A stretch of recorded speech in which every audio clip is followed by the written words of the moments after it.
My name's Harper Lane, 33, paramedic, born and raised in San Diego. Most days I patch up strangers and pray traffic doesn't kill them before my ambulance does. If I have one flaw, it's ambition in the wrong directions. I keep trying to prove worth to people who've already decided I don't have any.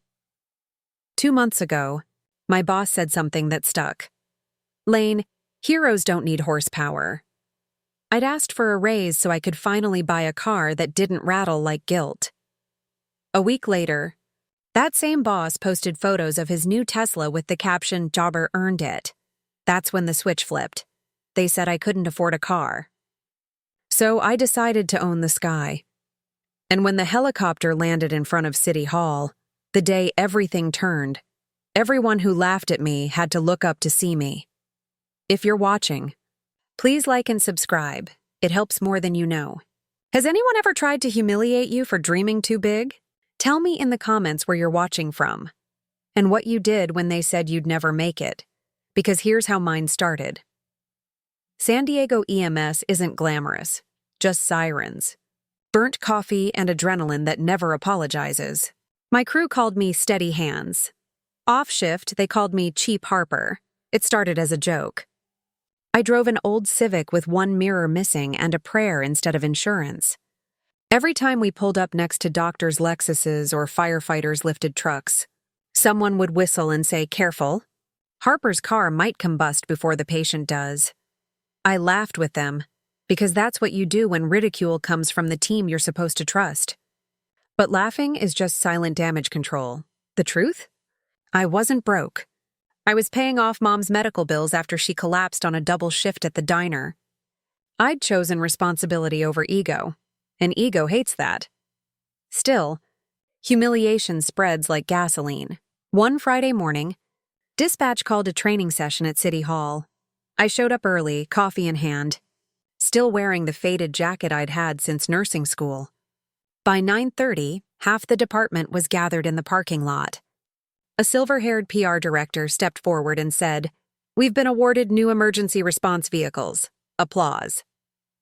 Then she added, "We'll present the keys to our top performers." Guess who stood there expecting a name on the list?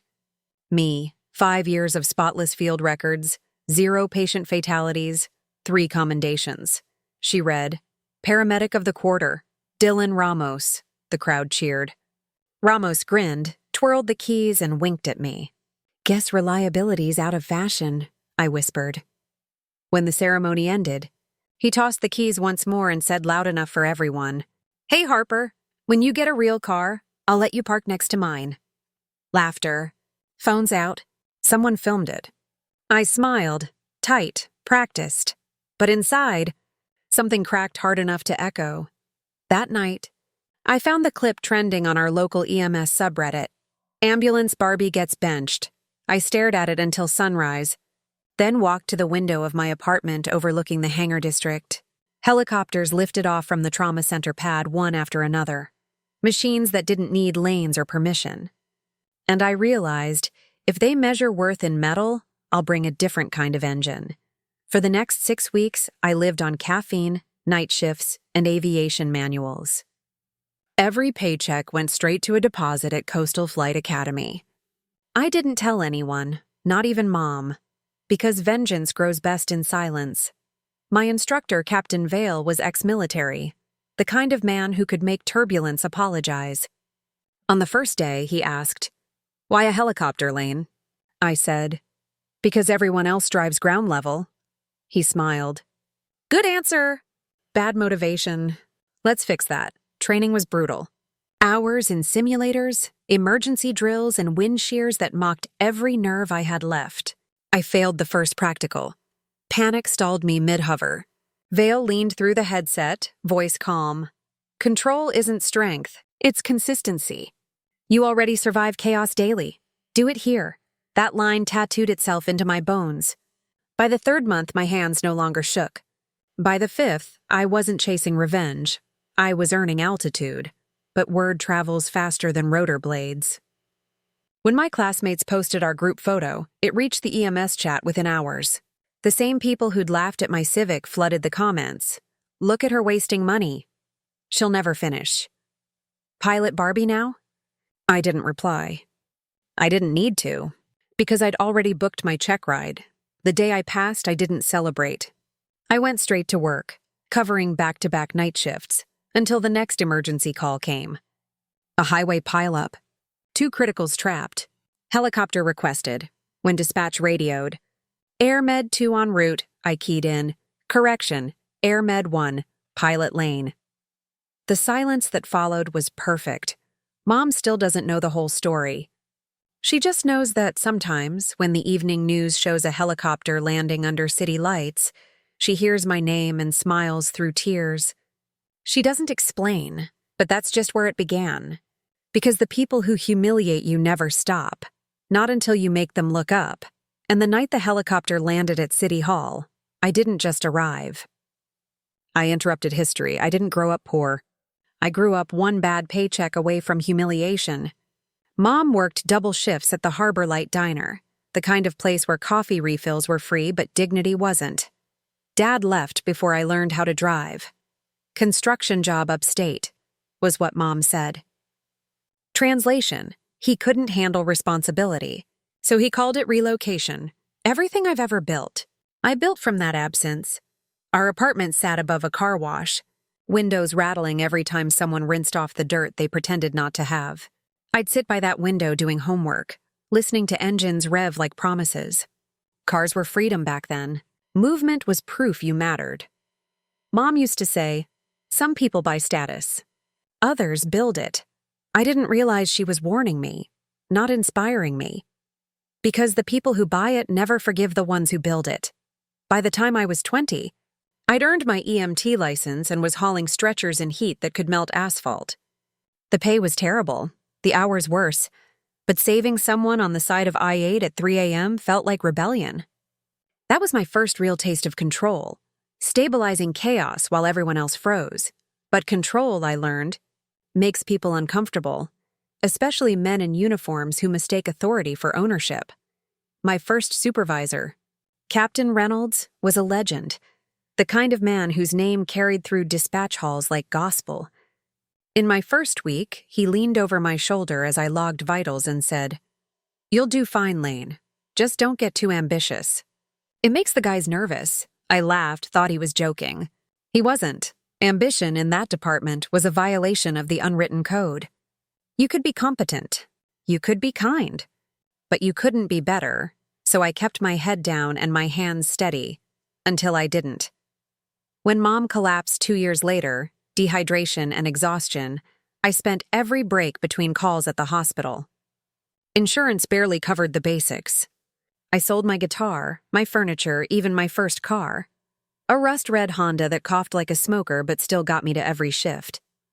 I told people I was downsizing. Truth? I was financing survival, and that's where the label began. Cheap Harper. Every team needs a scapegoat for its own guilt.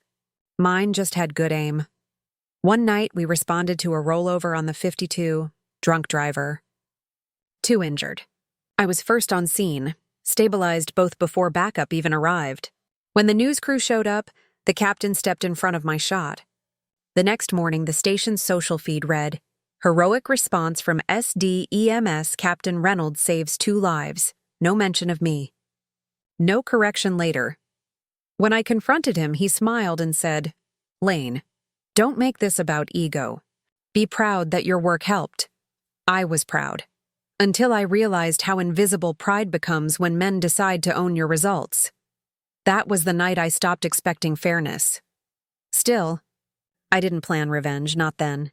Not until the training program. Each year, the city funded 1 EMS employee for advanced operations certification, fast-tracking them into flight medic work. I applied. Top scores, spotless record, glowing references. The board said no. Reason? Lacks leadership presence.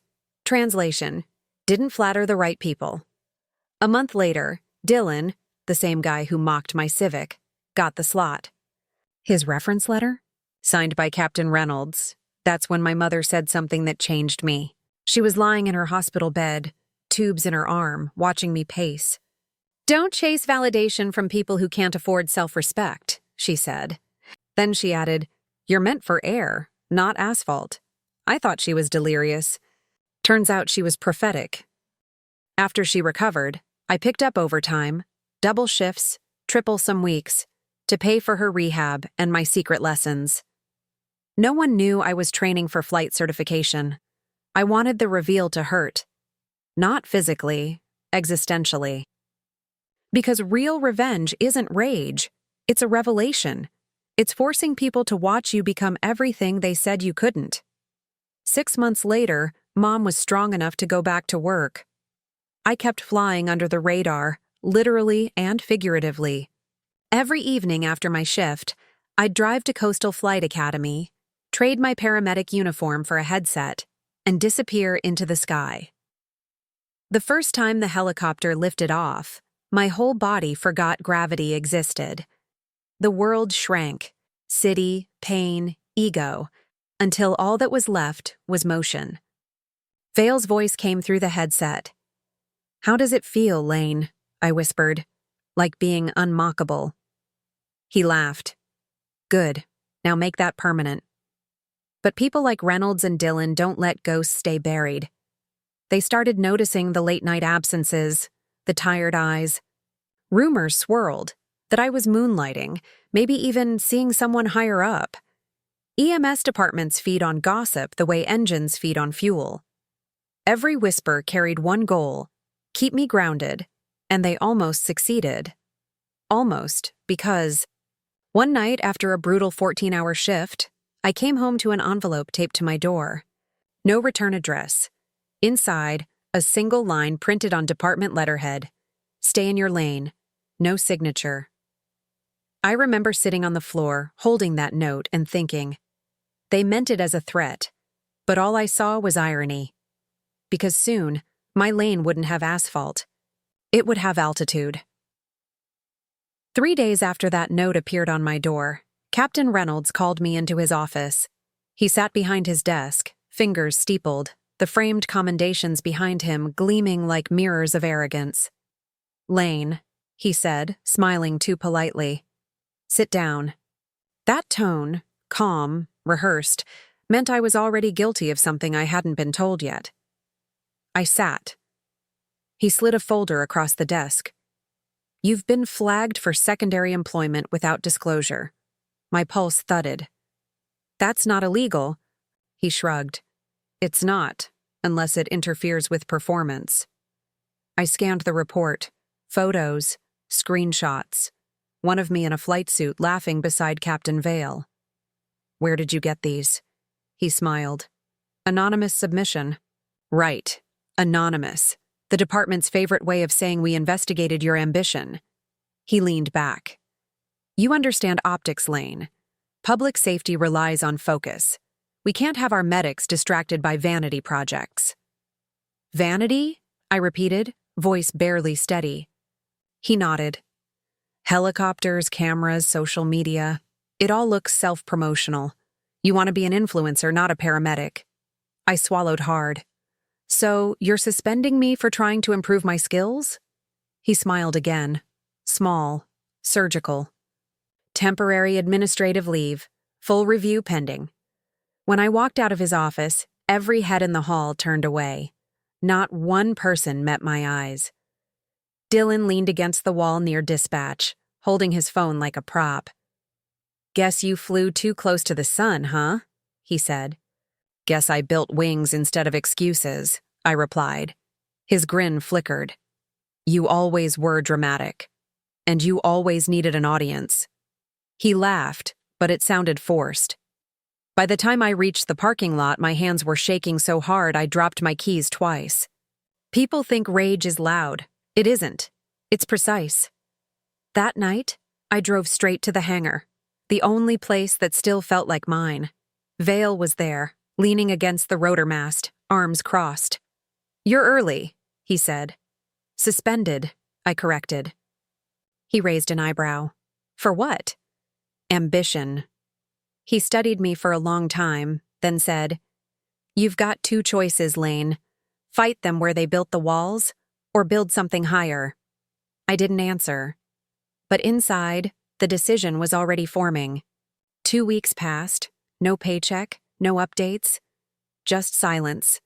Professional exile disguised as procedure. Mom tried to comfort me. They're just jealous, baby. You're a threat. I'm a paramedic, Mom, not a politician. She smiled weakly. In this city, same thing. I started delivering groceries at night just to cover bills. Funny, the people who mocked my old Civic would never know it was keeping me alive. But humiliation has an expiration date, and mine came the night of the department gala. Every year, the EMS and fire divisions hosted a fundraiser at the Hilton downtown. Tuxedos, speeches, fake smiles. I hadn't planned on going. Then Vale called. You should be there, he said. Trust me. So I went. Borrowed a black dress, tied my hair back, and walked into that ballroom like nothing could touch me. The lights were gold, the champagne cold, the hypocrisy colder. Captain Reynolds was already on stage, delivering a speech about humility in service. Halfway through, he called Dylan up for a special recognition. Applause erupted. I sipped my drink, detached, until I saw what happened next. A slideshow appeared on the screen. Moments that inspire. Photos of the department in action. Then, me, in a helicopter. Captioned, When personal ambition clouds professional duty. Laughter rippled through the room. Someone clapped ironically. I froze. They'd turned my training photo, the one they'd used to suspend me, into a joke. A warning. Vale's voice cut through the noise, quiet but firm. Don't move. Don't let them see you flinch. So I didn't. I just stood there, motionless, until the applause faded. Then I left. Outside, the night was too bright. The kind of coastal glare that makes everything look like performance. My reflection in the hotel glass didn't look humiliated. It looked awake. When I got home, I wrote a resignation letter. But halfway through typing it, I stopped. Leaving would give them closure. Staying would give me leverage. So I deleted the draft and opened a new document. Title: Flight Medic Expansion Proposal. It wasn't a resignation. It was a manifesto. Over the next month, I turned that humiliation into architecture. I used data from the city's trauma reports, mapped response times, air-to-ground coordination failures, and built a plan to integrate paramedic pilots into emergency response. Not as PR. As efficiency, Vale helped polish the logistics. I wrote the proposal like a blueprint for revenge. Quiet, evidence-driven, impossible to ignore. When it was ready, I didn't send it to Reynolds. I sent it directly to the City Council Public Safety Committee. The next morning, Reynolds stormed into the hangar, face red. Did you go over my head? I looked him dead in the eye. No, I flew over it. He slammed the file onto the desk. You've embarrassed this department. No, I said. You embarrassed it when you turned service into spectacle. His jaw flexed. He took a step forward. Vale stepped between us, voice even. Careful, Captain. There are witnesses. Reynolds pointed at me. You're finished here. I smiled. Then I guess I'll see you at the hearing. That's when I learned something powerful. Once you stop asking for validation, the people who withheld it start losing control. The council accepted my proposal for review. Reynolds was subpoenaed for internal review, and the man who once told me heroes don't need horsepower was about to watch one fly over his career. But revenge isn't just flight, it's strategy. And I wasn't done climbing yet. The council hearing was scheduled for a Tuesday morning, 10 a.m., City Hall, room 204. They called it a Public Safety Efficiency Review. I called it the battlefield. When I walked in, the room smelled like air conditioning and politics. Rows of journalists lined the back, badges clipped, pens poised. The committee chair, Councilwoman Rivera, sat centered. Sharp suit, sharper eyes. To her left, Reynolds. To her right, Dylan. both pretending they belonged there. Vale sat quietly behind me, arms folded, not as my instructor this time, but as my witness. Rivera adjusted her glasses. Ms. Lane, thank you for your proposal. Before we begin, Captain Reynolds has submitted additional documentation we're required to review. My stomach tightened. Documentation? She nodded to the clerk. He pressed a button. Screens lit up behind her. And there it was. My flight. Training footage. The same video I'd uploaded privately to my certification log. Except this one was edited. The voiceover had been spliced, twisted. Instead of me explaining emergency evacuation protocols, the clip now sounded like a recruitment pitch. I don't need this department. I'll replace them. My throat went dry. That's not real. Reynolds leaned into the mic, perfectly calm. The department received this video from an anonymous source. We believe Ms. Lane has been leveraging departmental resources for personal brand promotion. Murmurs rippled through the room. Cameras clicked. Rivera frowned. Ms. Lane, do you deny this? I looked at the screen. My face, my voice, but a narrative I didn't recognize. I deny everything about that file, I said. The metadata's fabricated. Reynolds smiled faintly. Of course. But perception, Councilwoman, is reality. He said it like it was a quote. It was a threat. The room spun. Vale stood, voice low but firm. I can confirm that the footage has been tampered with. We have the original logs. Rivera raised a hand. Captain, please sit. We'll examine the evidence later. But I knew later meant never. I tried to breathe, but humiliation feels like drowning. Silent, slow, with witnesses. Rivera turned back to me. Ms. Lane, until these discrepancies are cleared, we're recommending suspension of your credentials and proposal privileges pending investigation. It was a polite way of saying you're done. The same reporters who'd ignored me for months suddenly found their story. Headlines would write themselves. Paramedic turned pilot under ethics review. City employee accused of misconduct. They'd call it exposure, but it was execution. After the hearing, I walked straight past Reynolds in the hallway. He smiled like a man who'd already rehearsed his victory speech. Don't take it personally, Lane, he said. It's just politics. I stopped, turned. Funny. I thought politics required intelligence. He laughed softly. You'll understand when you've seen more of the world. I smiled back, thin and lethal.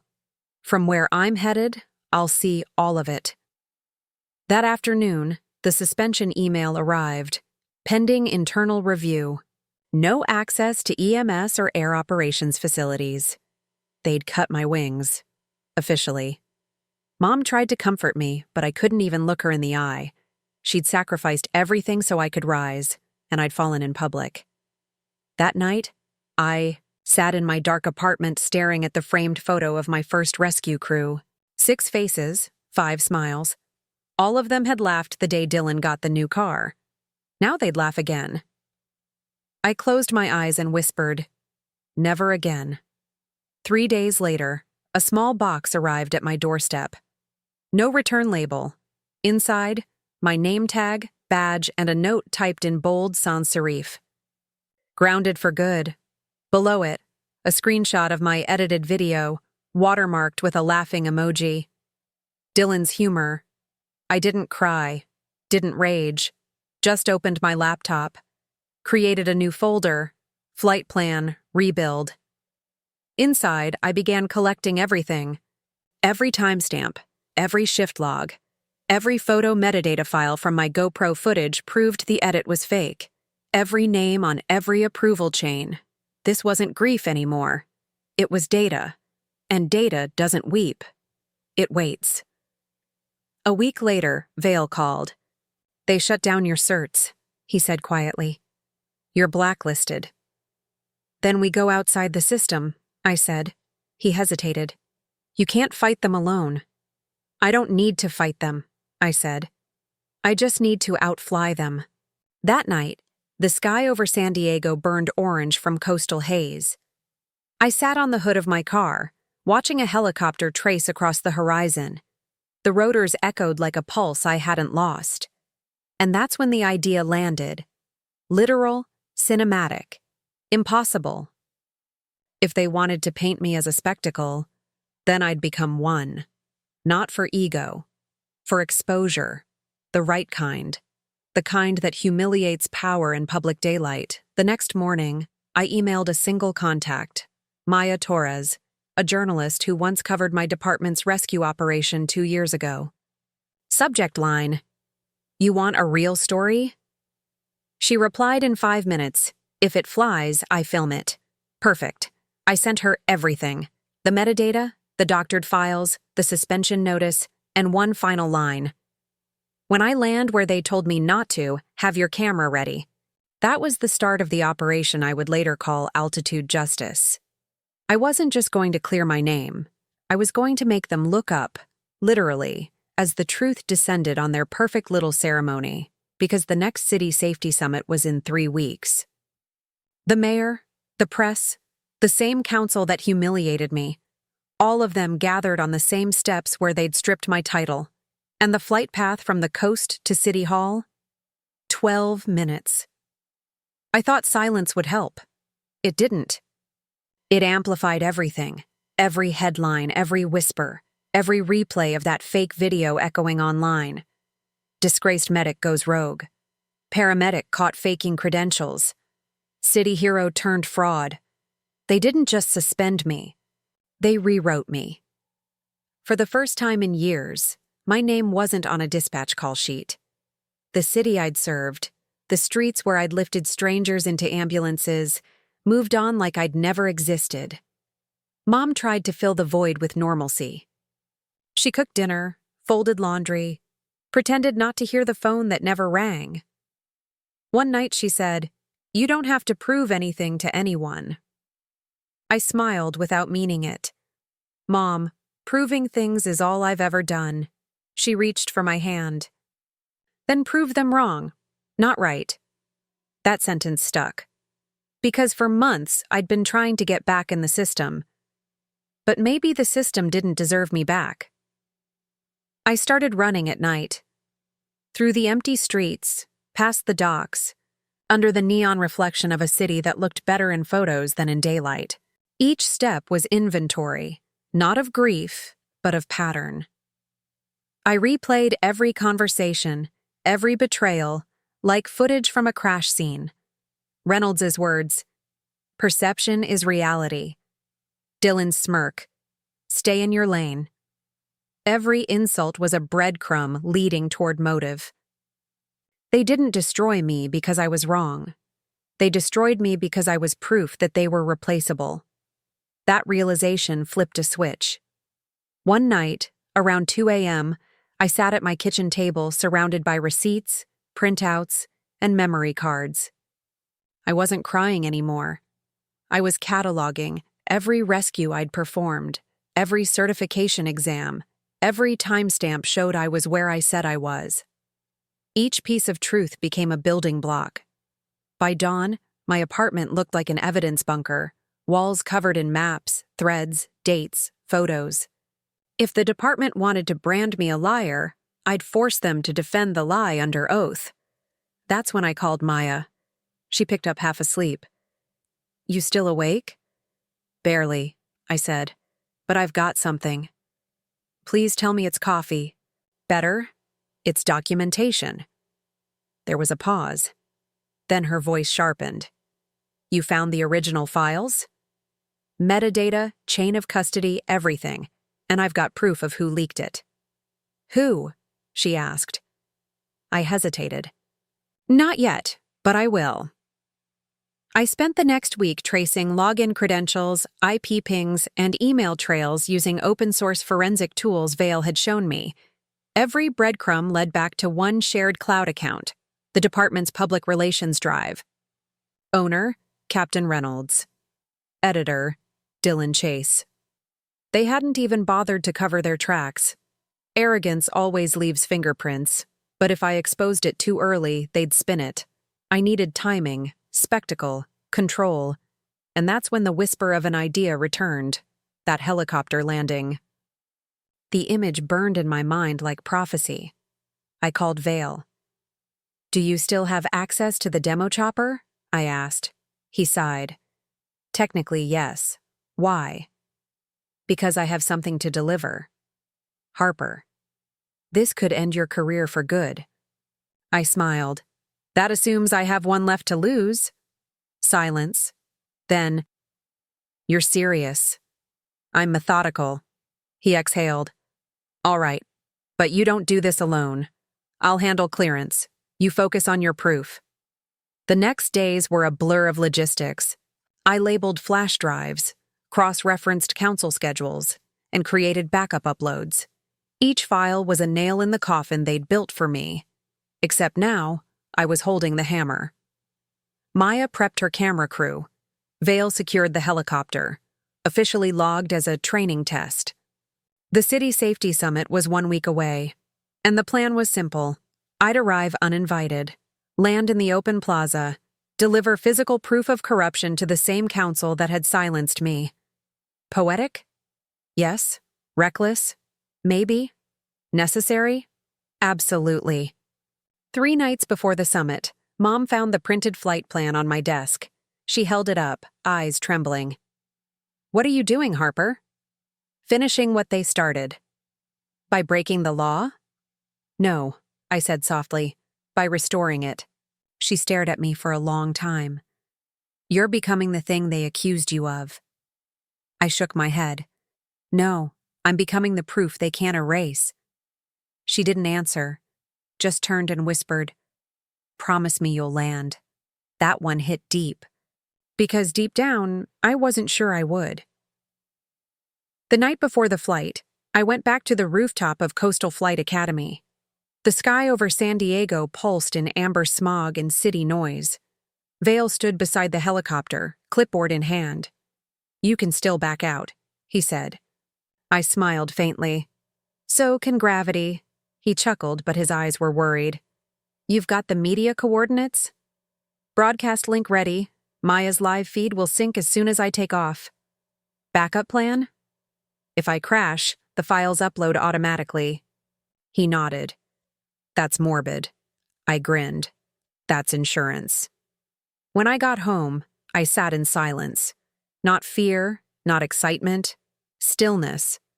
I wrote one final message and scheduled it for 10:05 a.m., 5 minutes after takeoff. Recipient, City Council, all members. Subject, evidence incoming. Attached, 1 photo, my flight badge, and a single line.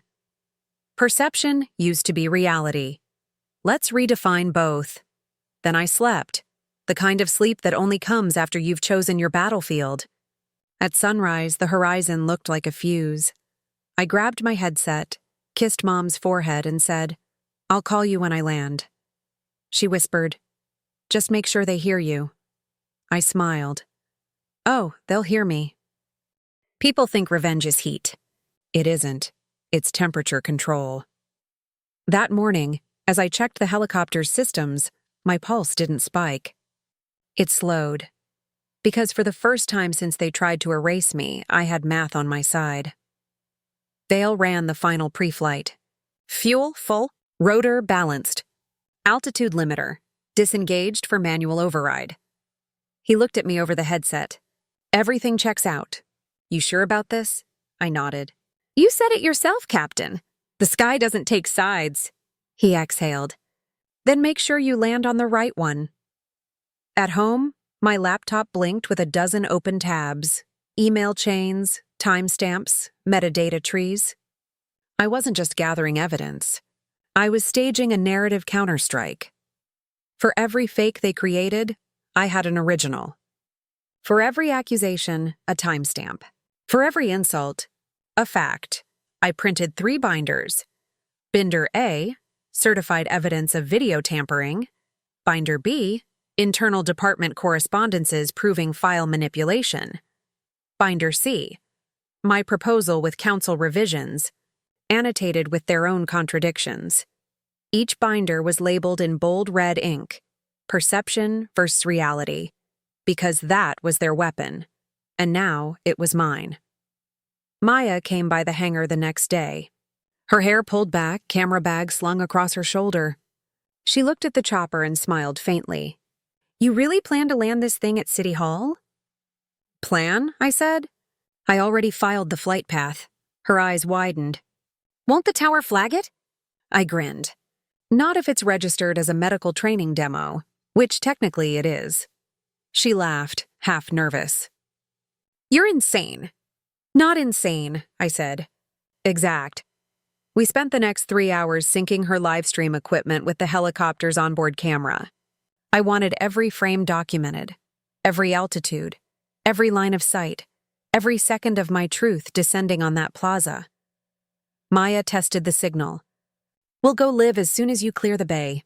"You sure about the timing?" "Perfectly sure," I said. "They'll be mid-ceremony. The mayor, the council, Reynolds, all of them on stage." She looked up from her camera. "You're not just proving innocence. You're staging a revelation," I smiled. "Exactly.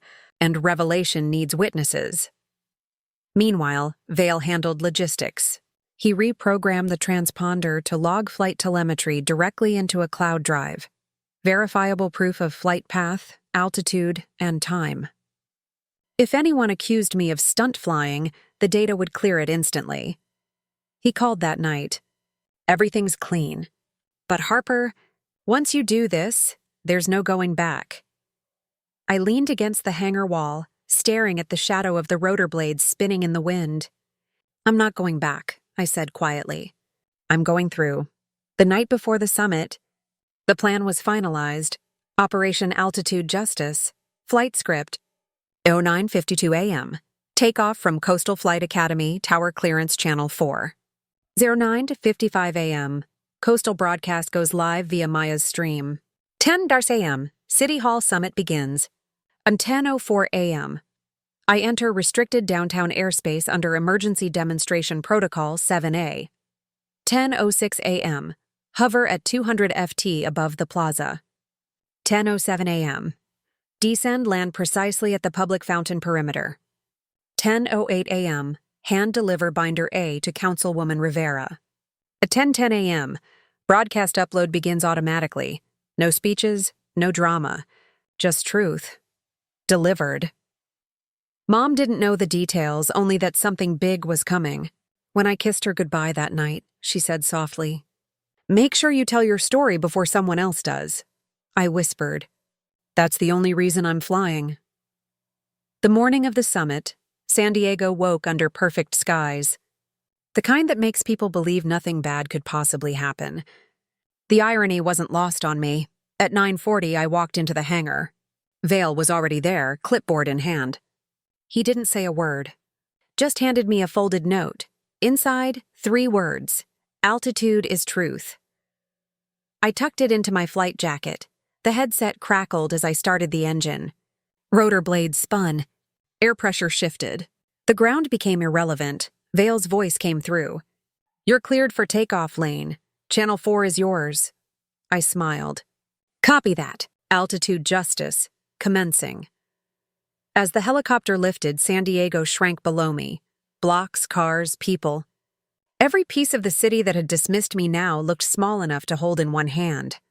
Maya's voice came through the feed. "We're live, Harper. 10,000 viewers already."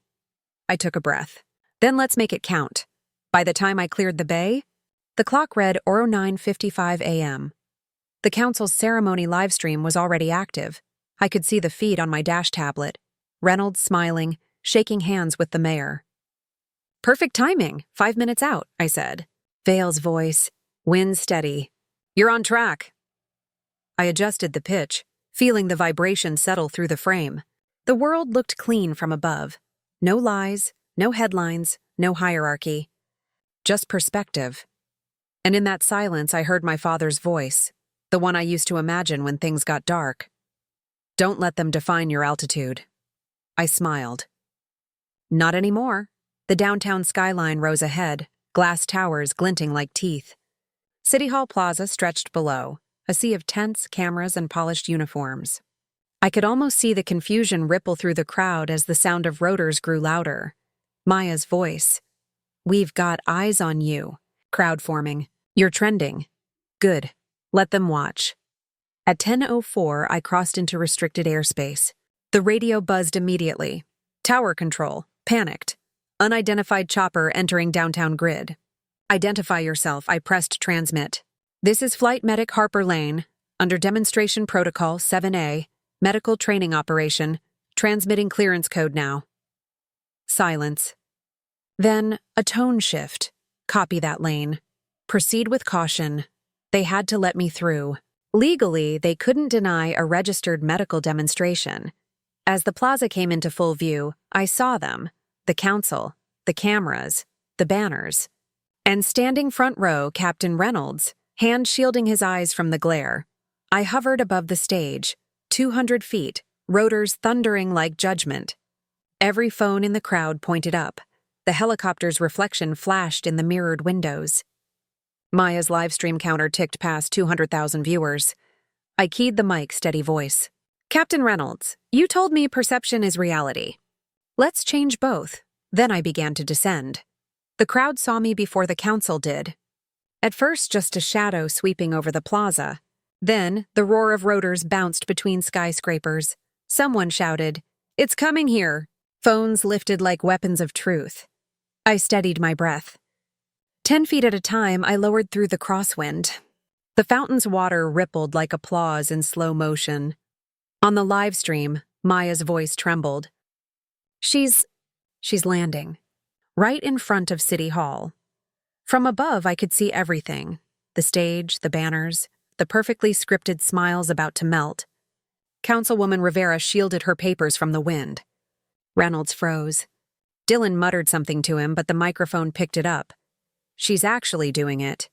Good. Let them choke on disbelief. When the skids kissed the marble, I cut the throttle just enough to make the rotor wash swirl the flags overhead. A storm I created and controlled. Through the headset, Vale whispered, "Altitude justice, touchdown confirmed." I smiled. "Copy that. Commencing delivery." The door swung open. Heat, cameras, silence.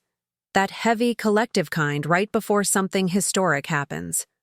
I stepped out, helmet under my arm, wind still tugging at my flight jacket. People gasped.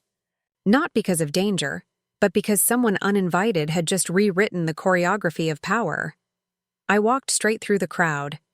Every step echoed across the marble like punctuation marks in a manifesto. The guards didn't stop me. They were too busy filming. Reynolds tried to recover the narrative first. "Ms. Lane!" he barked. "You're trespassing on restricted grounds." I stopped mid-step, turned, and said into his mic, "Loud enough for the feed." "No, Captain." "I'm testifying," the crowd murmured. Maya's voice cracked through the broadcast. "Her mic is live. We're getting audio." I climbed the stage. Rivera rose, caught between outrage and curiosity. I set binder A on the podium. "This," I said, "is the original data file of the video your department presented. Metadata attached. Compare it." The file you saw was edited 3 days later, from Captain Reynolds' login. Gasps. Cameras flashed. Reynolds stepped forward. "You can't just—" I raised my hand. "Correction, I can. Because I'm not under your command anymore." Rivera opened the binder, flipping through pages. The timestamps glowed red, incontrovertible. Her brows knitted. "These are serious accusations." "They're not accusations," I said. "They're coordinates. They'll lead you straight to the truth." The crowd erupted in whispers. Phones live-streamed every second. Dylan muttered something to Reynolds, but the mic caught it again. "She's burning us." Maya's camera zoomed in. I looked straight into the lens. They said I was reckless. They said I couldn't afford ambition. But all I ever wanted was altitude, the one thing they couldn't buy or bury. That line hit like a flare. It spread across the internet in minutes. Security moved closer, hesitant.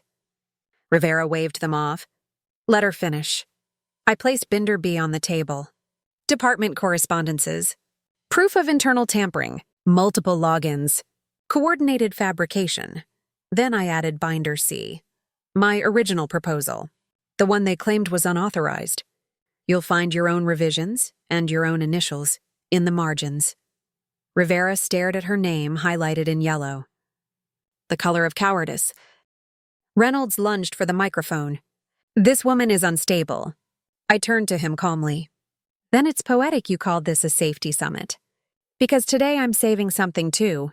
Your victims from silence. The crowd erupted, half in shock, half in applause. He froze, realizing he'd lost control of the one thing he worshipped most, perception. Vale's voice came through the headset, low but steady. You've done it, Harper. Now get out before they spin it. Not yet, I whispered. One last delivery.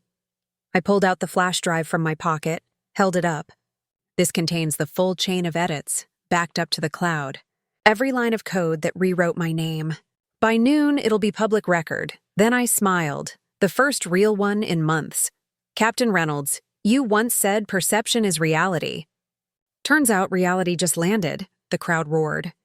Maya's stream crossed 1 million viewers. The sound was deafening.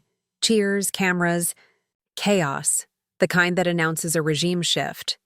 Not a scandal. As I walked back toward the helicopter, I caught sight of my reflection in the council building's glass wall. Not the broken medic, not the humiliated employee. Someone else entirely, calm, grounded, untouchable. Vale's voice, clear to lift when ready. Copy, I said, stepping inside. The rotors spun back to life. Wind lifted papers off the stage, Reynolds chasing after them like the past catching up. The helicopter rose, slow and deliberate. From above, I could see the chaos below, reporters flooding the stairs. Rivera shouting into her phone, Dylan pacing like a trapped animal, and right in the middle of it all, my binders, open, undeniable. As the city shrank beneath me, Maya's voice came through, trembling. Harper, the footage is everywhere. It's trending worldwide. I laughed softly. Good. Let them remember altitude the next time they look down on someone. By the time I reached open air, the adrenaline finally broke. My hands shook on the controls. Not from fear, but release. It was over. Or at least the first battle was. Because when you win in public, the powerful regroup in private. And I knew Reynolds wasn't done. Men like him never accept gravity until they hit the ground. They called it the landing heard across California. Within an hour, the footage had racked up over 5 million views. By sundown, it was national news. The thumbnail. Me standing on the marble steps, hair whipped by the rotor wash, holding the binders like a verdict. Headline: Suspended paramedic exposes city cover-up live from helicopter. I didn't need to speak anymore. The video was speaking for me, in every newsroom, every group chat, every boardroom that used to close its doors when women like me walked in. The city scrambled first. Councilwoman Rivera released a statement calling for an independent audit of all emergency department communications. It was damage control disguised as ethics, but that audit was the first domino. The emails surfaced within 2 days. Dozens of them. All from the same internal chain. Subject lines like keep lane contained and public optics, adjust narrative. Every message traced back to Reynolds. Every CC list ended with Dylan. Maya published the leaks under a headline that hit like an airstrike. How the city tried to ground its own hero. The article went viral within an hour. I watched it unfold from my apartment. Lights off, laptop glow reflecting off my face.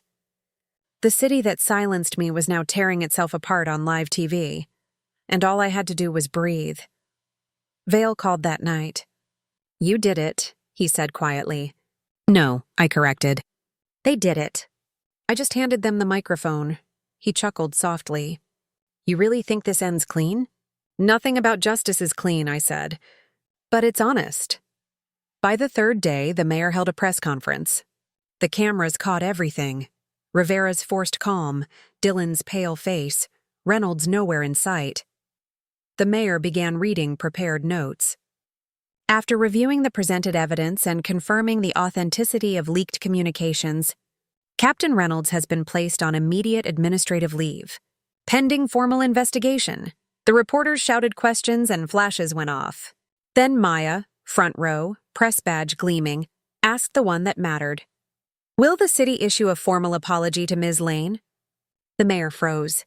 Then, after a long breath, said, We will issue a statement acknowledging procedural failure. It wasn't an apology. But it was a crack. And cracks are where the light gets in. That night, my phone exploded with messages. Former colleagues, paramedics, even total strangers. Messages like, You gave us courage. I've worked under people like him. Thank you. You made silence expensive. I didn't reply to most. Not because I didn't care, but because I was still processing the weight of it. How it felt to finally exist again, not as a scandal, but as a story. Then the counterattack came.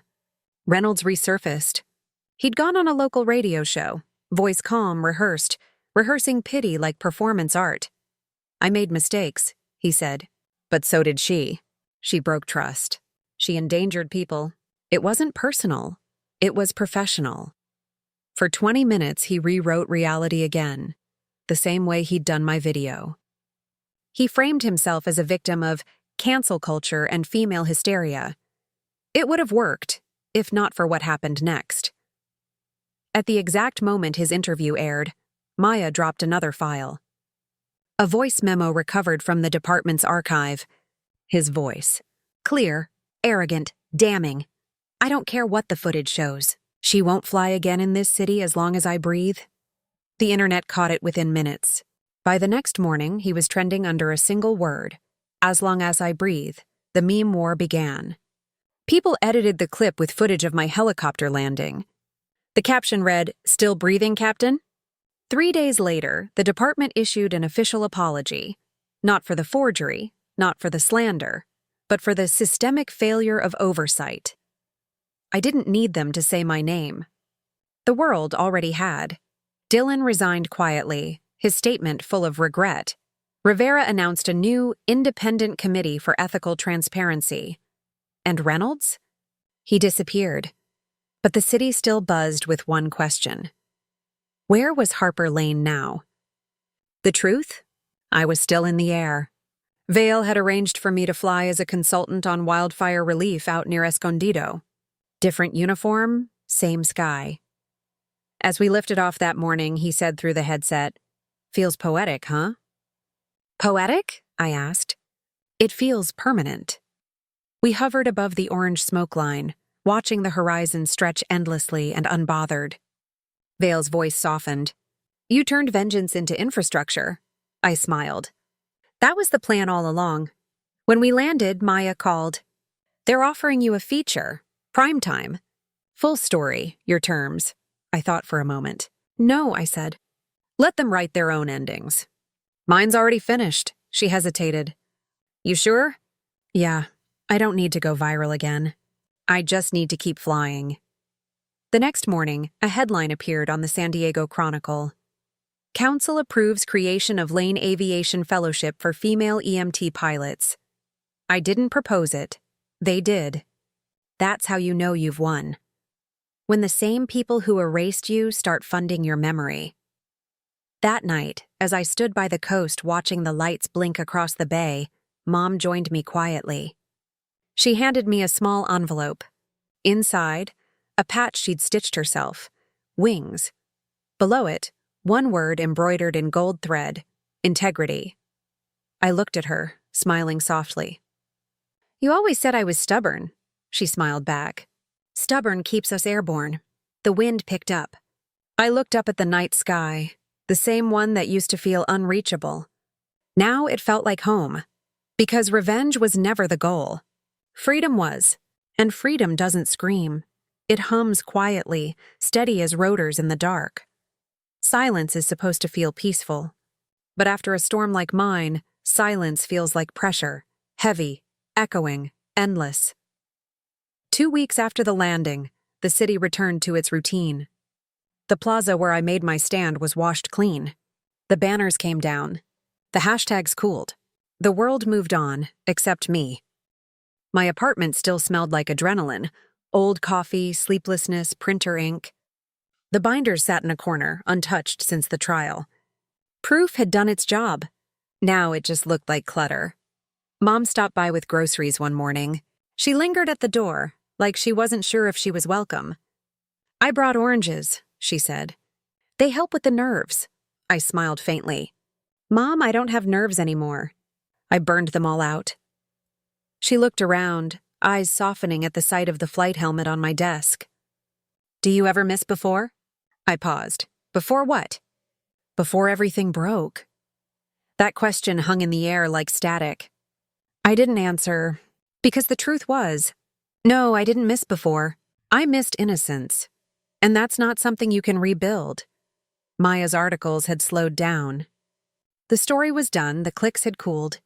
She texted sometimes, updates about the council hearings, the city's ethics board.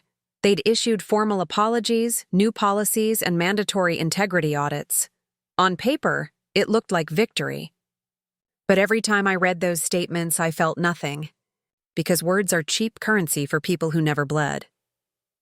One night, Vale invited me to the hangar. Said he had something better than closure. When I arrived, the place was empty, except for him and a sheet-covered frame in the center. He pulled the cover off. A new helicopter, smaller, sleeker, white with gold trim. Across the tail, my name in block letters, Lane 01. I froze. "Vale, what is this?" He grinned. "Your fellowship. Sponsored by the new Aviation Foundation.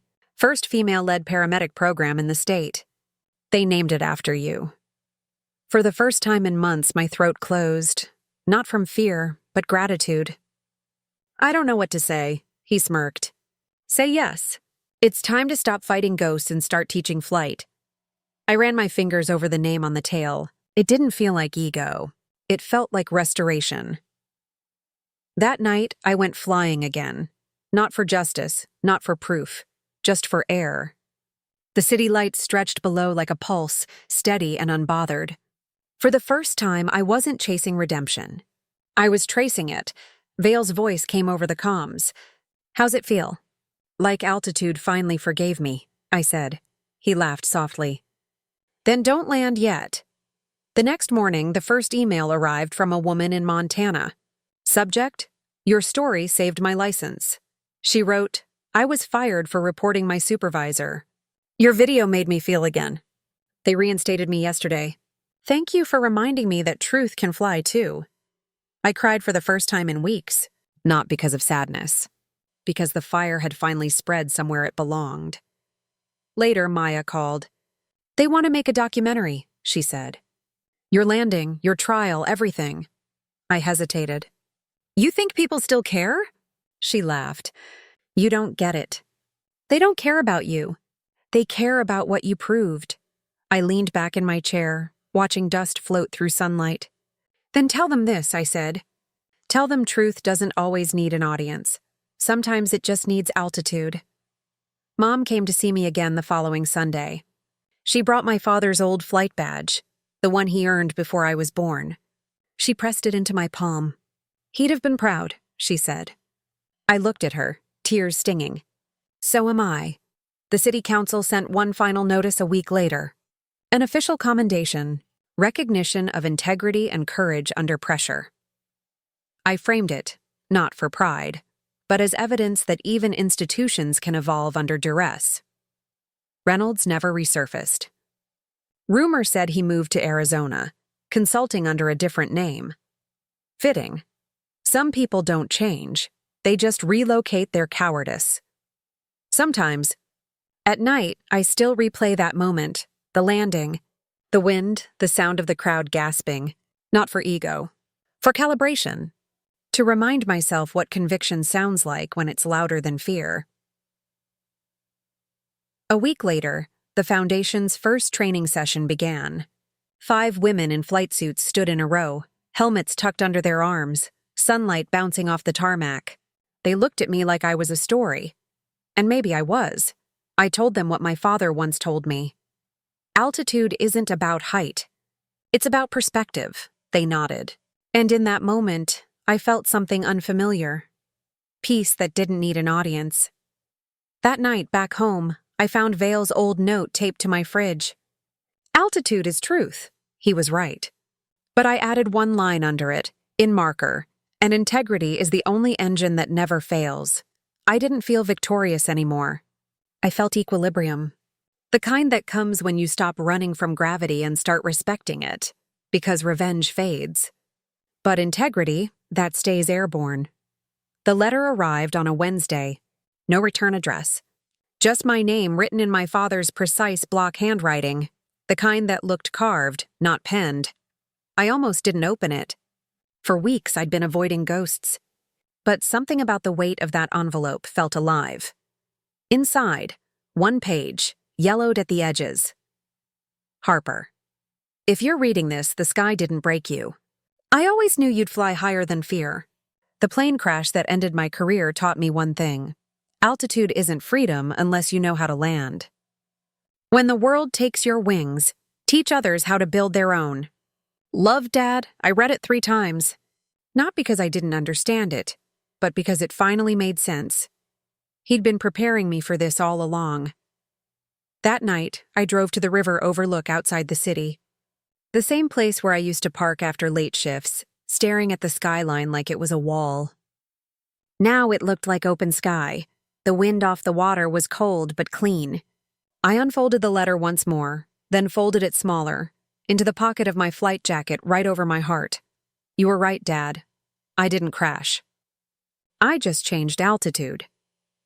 The following week, the Lane Aviation Fellowship officially launched. Press cameras clicked. A banner read, "Integrity outlives power." 5 cadets stood at attention beside the training craft. All women, all from communities that had been told no too many times. Maya covered the story herself. Her narration played over the footage. What began as one woman's rebellion has become an institution of reform. Vale winked from the control tower. Mom cried quietly in the front row. When it was my turn to speak, I kept it short. No theatrics, no anger. They told me I couldn't afford to dream. So I learned to invest in evidence. They said altitude belonged to the privileged. So I made it accessible. Today isn't about revenge. It's about repair. The applause rose like engine noise. But this time, it didn't feel like validation. It felt like ignition. After the ceremony, Maya pulled me aside. "Any regrets?" she asked. I smiled. "Regrets just gravity in disguise. You acknowledge it, then climb anyway." She nodded, recorder still running. "Final message for the viewers?" I looked straight into her lens. It wasn't an interview anymore. It was a confession. If you're watching this, please like and subscribe. It helps more than you know. But more than that, tell me where you're watching from. Have you ever been told you weren't enough? Too loud? Too poor? Too ambitious? Because here's what I learned. The sky doesn't belong to those who buy it. It belongs to those who refuse to fall. Later that evening, I returned to the hangar. The sun was dropping low, turning the tarmac gold. I climbed into Lane 01, powered up the engines, and let the hum fill the space between memory and silence. Through the windshield, the horizon stretched endlessly. Not an escape, an arrival. Vale's voice came over comms. "Where to, Captain?" I smiled. "Anywhere honest." The rotors spun faster, lifting dust, scattering yesterday's headlines. The city lights shimmered below, but I didn't look down. Not anymore. Flying isn't about control. It's about trust. In physics, in patience, in yourself. For the first time, I trusted all 3. I thought about Reynolds, probably in some desert office, rewriting history again. Let him. People like him mistake erasure for safety. But the truth? It always finds a pilot. As the last light disappeared, I spoke into the recorder mounted on the dashboard. "My name is Harper Lane, 32, paramedic pilot, Los Angeles, California. Once they said I couldn't afford a car, so I learned how to land a helicopter instead. Revenge gave me altitude. Integrity gave me direction. I paused, smiled, and in the end, that's all a legacy really is, knowing where to land."